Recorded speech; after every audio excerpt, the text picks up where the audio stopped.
Good morning, students. Welcome to Bhavishya Academy. We are back with our famous news editorial analysis class. Today, we are going to discuss about the stark reality of India's educational costs in India. And so, this article, which is based on Hindu, it brings into picture the rising cost of schooling system, despite legally guaranteed rights for education, and it also highlights how structural gaps in the schooling system have created an ecosystem of private institutions which are kind of creating financial burden on poor families, which is leading to which is exacerbating the inequality. So these are all the issues which we will be discussing in today's editorial. Okay. So as you know that education is the foundation of India's demographic dividend. And it also, education is something which creates a long-term economic growth. Okay. So, well, the constitution, yes, the constitution has mandated free and compulsory education for the children aged 6 to 14 years under Article 21. Yay. Yes, through 86th Constitutional Amendment Act, Article 21A mandates that children which are under 6 to 14 years, we need to provide free and compulsory education. And not only that, there is also some more promise which around National Education Policy 2020, which also expands this vision from ages 3 to 18. So yes, the ground realities reveal a widening gap between policy intent and lived experience, and rising dependence on private schools and coaching. So the rising costs, the uneven quality, coupled with a public school quality, so is transforming education from a social right into a market-driven commodity. Okay, so yet renewed investments renewed investments in public schools and equity driven reforms can turn its demographic potential into lasting national strength. Okay, so these are some of the what are the key reforms. First of all, we will discuss in this editorial what are the key reforms that transform India's educational system. Okay, so as we have already discussed, Article 21A. So through Article 21A has been kind of enforced through Right to Education Act 2009, which provides universal school access to the children for age 6 to 14.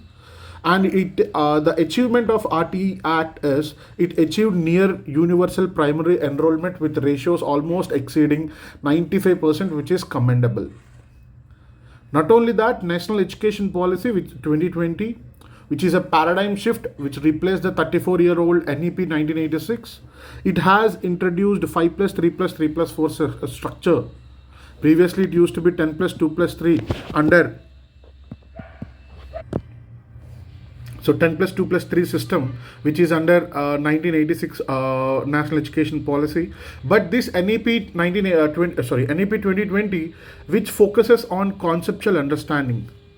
Previously, we used to follow a rote learning system. Now we are focusing on conceptual understanding, flexibility, multidisciplinary education. And NEP 2020, it also focuses on multiple entry and exit system,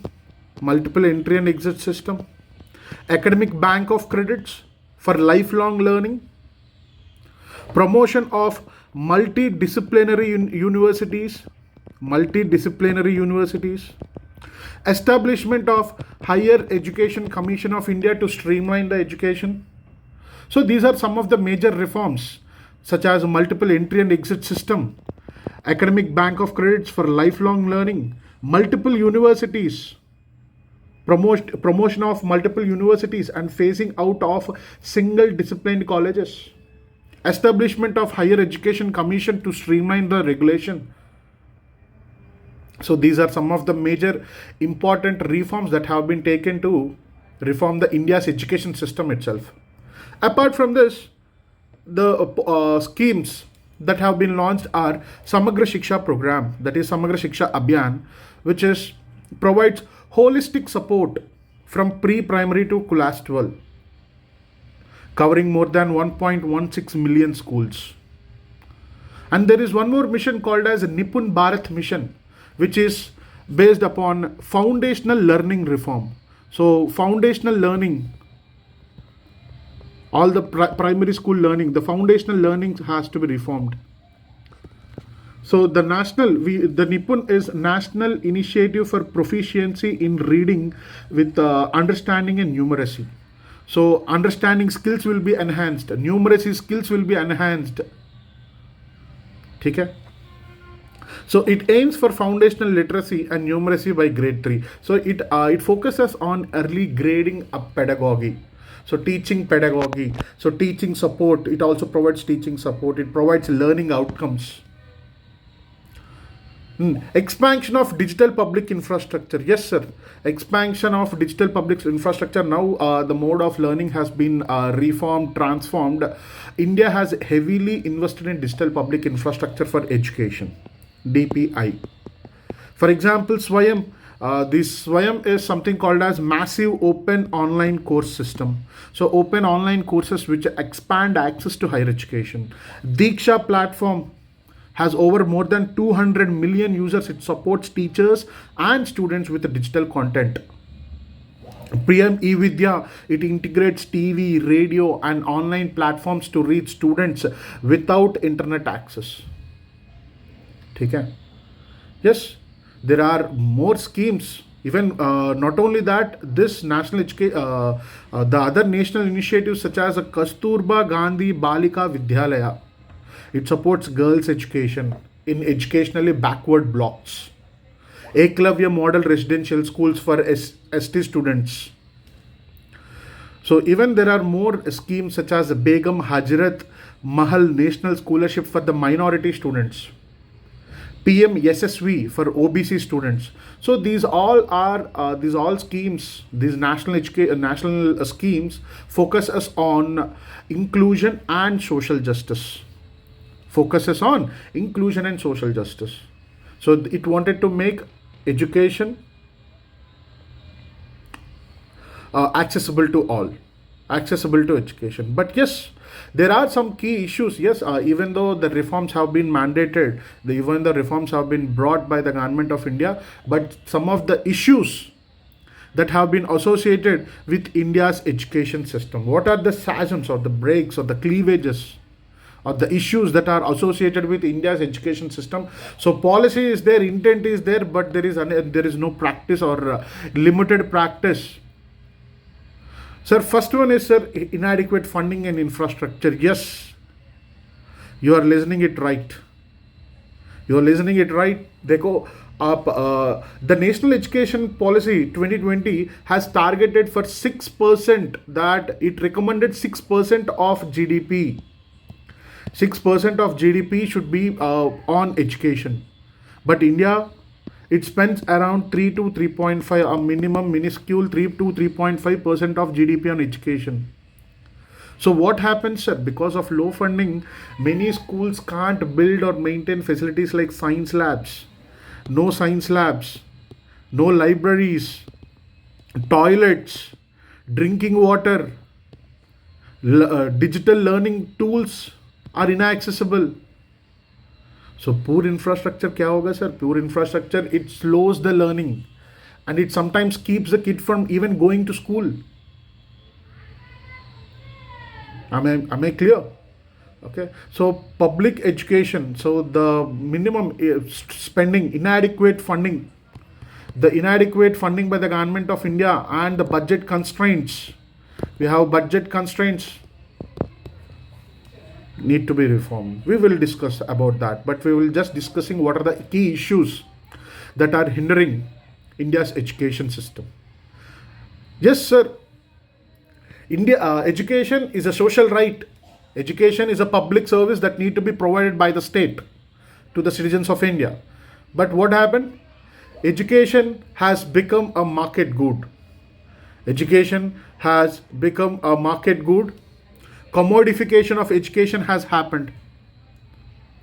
Yes, the household income now strongly determines access to quality education. Household income now strongly determines access to quality education. This violates the very spirit of Article 21A and the mandate of social justice.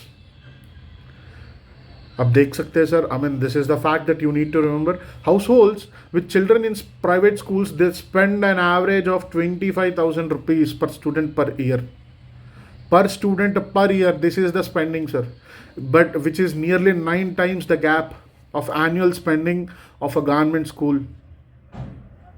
Average annual household spending per student per year is only 2,863 rupees.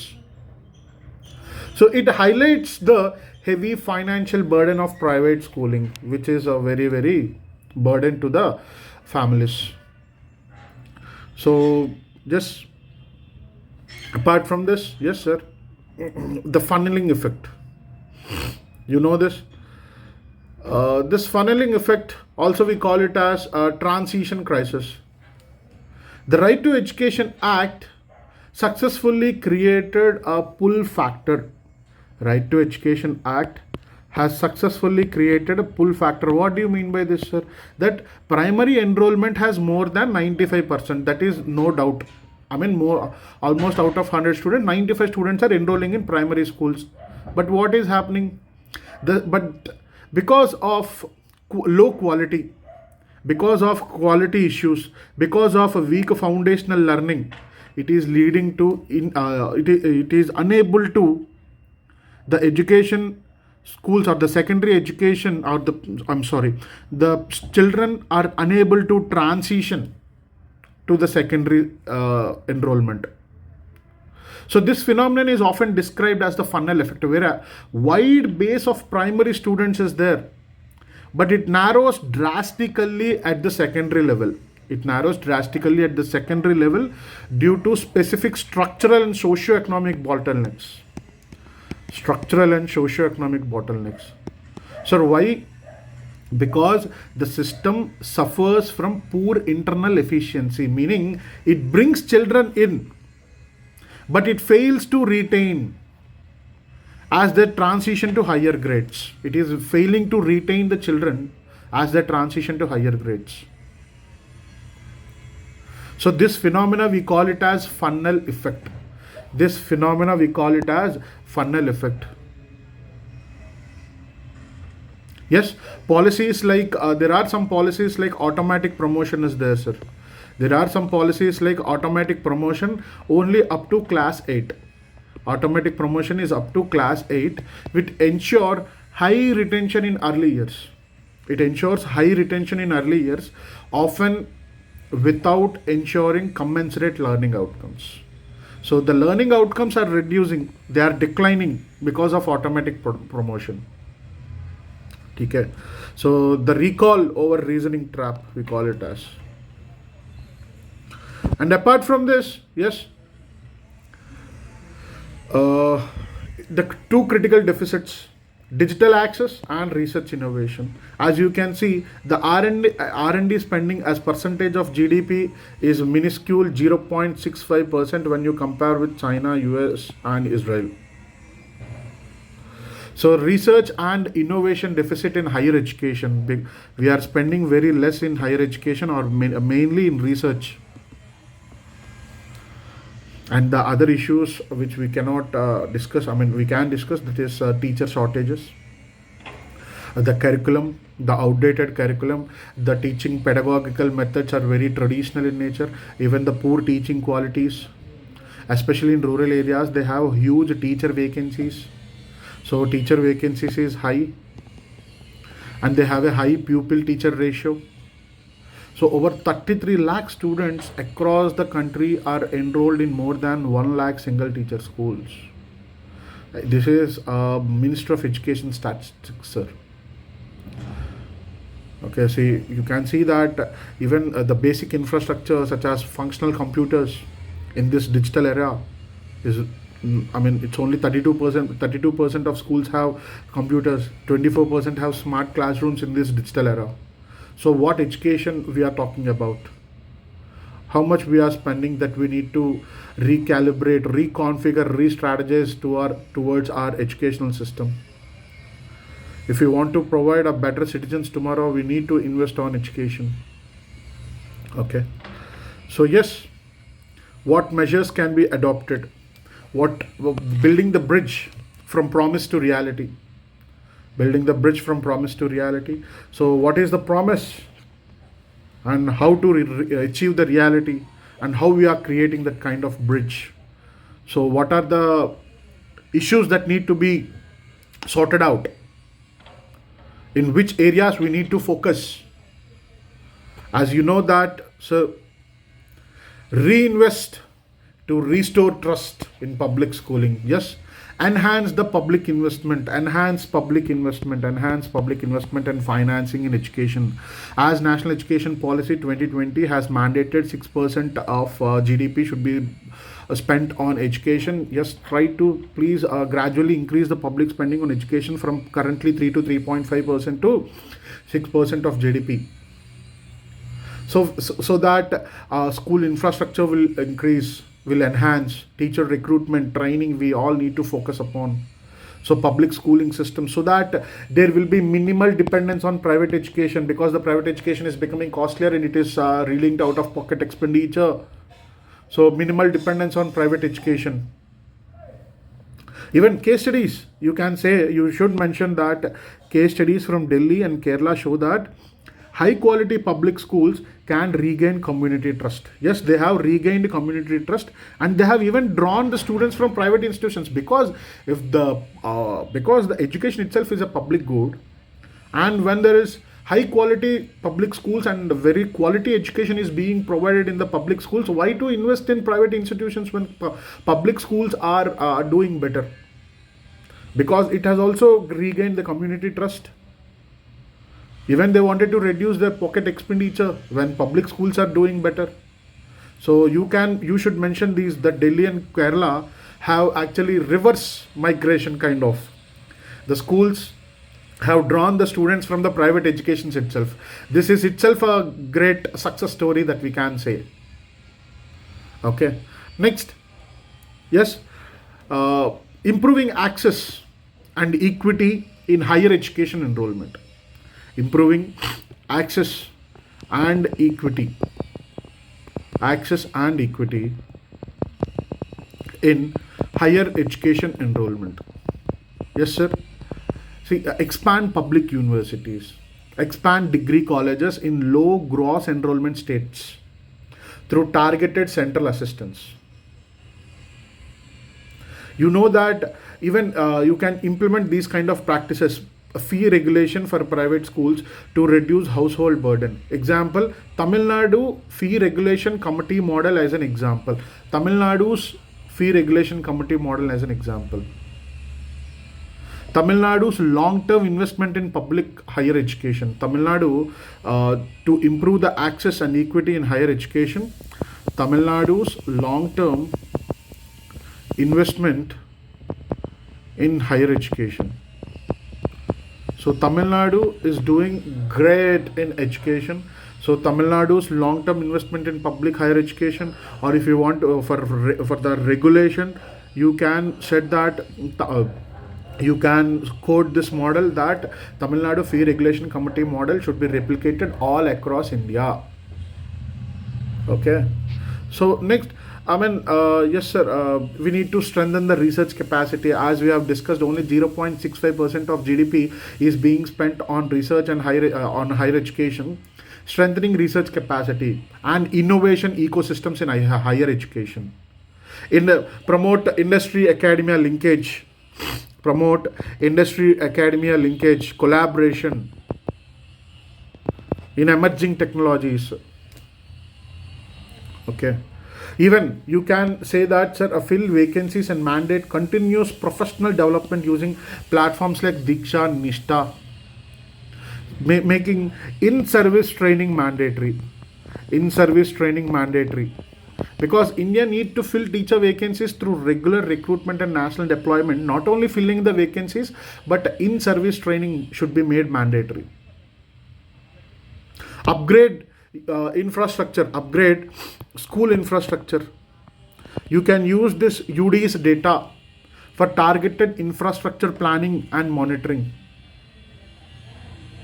You can converge educational initiatives with Jal Jeevan Mission and rural electrification programs. Okay, so that upgrading school infrastructure and basic facilities. You can use the UD's data for targeted infrastructure planning and monitoring.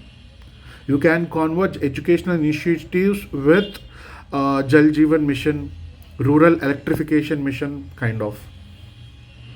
Create a technology enabled dashboard. Tech enabled dashboard. So these kind of stock points you need to mention in your examination. Okay. Yes, as Ashpal committee, you can also mention something called as a reform exam systems to test conceptual clarity. Okay, you need to reform the examination systems to test conceptual clarity and analytical ability as recommended by Ashpal committee. Even as Kothari Commission has also mentioned that you need to integrate vocational education and life skills from class 6 onwards. Okay, from class 6 onwards, so that road based schooling, we are transforming something from road based schooling to making the schooling learning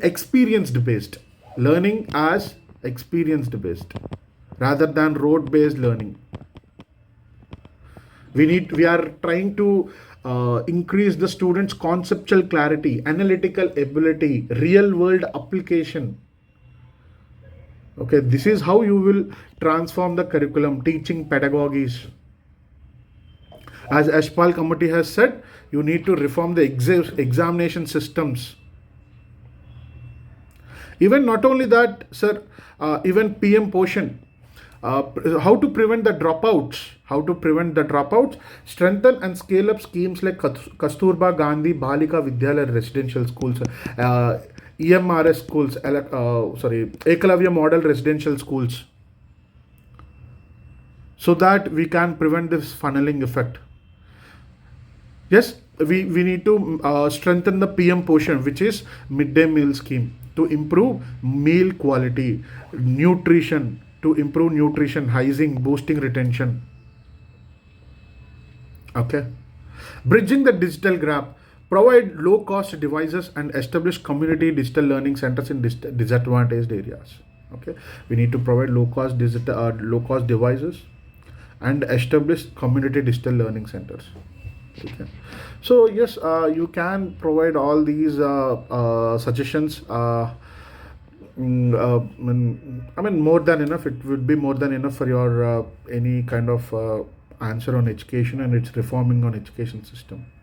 Yes, you can conclude that, sir, education must be an engine of social mobility. Education must be an engine of social mobility, not a barrier. Yes, because it should not create any kind of divide between the people, that who is literate, illiterate, these kind of barriers, these kinds of divides. Education is something which unites, not divides.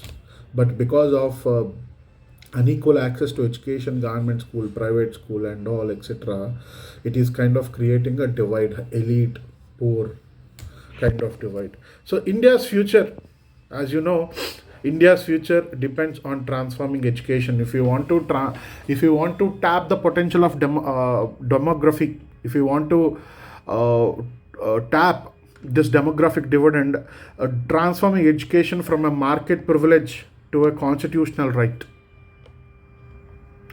So because it can ensure social justice, it can ensure economic growth. So recommitting to public institutions. Even we need to recommit to our public institutions such as public schools, equitable financing, learning centered reforms across school and higher education is essential. So that is how we can achieve SDG 4. SDG 4 is not just a goal, but it's a national necessity to realize our demographic potential and ensure inclusive growth. Okay, so it is a really, I mean, education is something, is a genuine instrument of social mobility. It is a genuine instrument. We can, I mean, the individual who is at the lower strata of society can actualize himself or actualize herself, or social mobility can happen in this social stratification system only through education. Okay, so it's a really a genuine instrument so that any individual can upgrade his or her status. They can change their bloodline. Okay, so it's a genuine instrument of social mobility, inclusive growth, and national development. On this note, I'm concluding this session and hope you prepare well, and we will be meeting in the next session. Thank you for listening. Please subscribe to our channel. Jai Hind.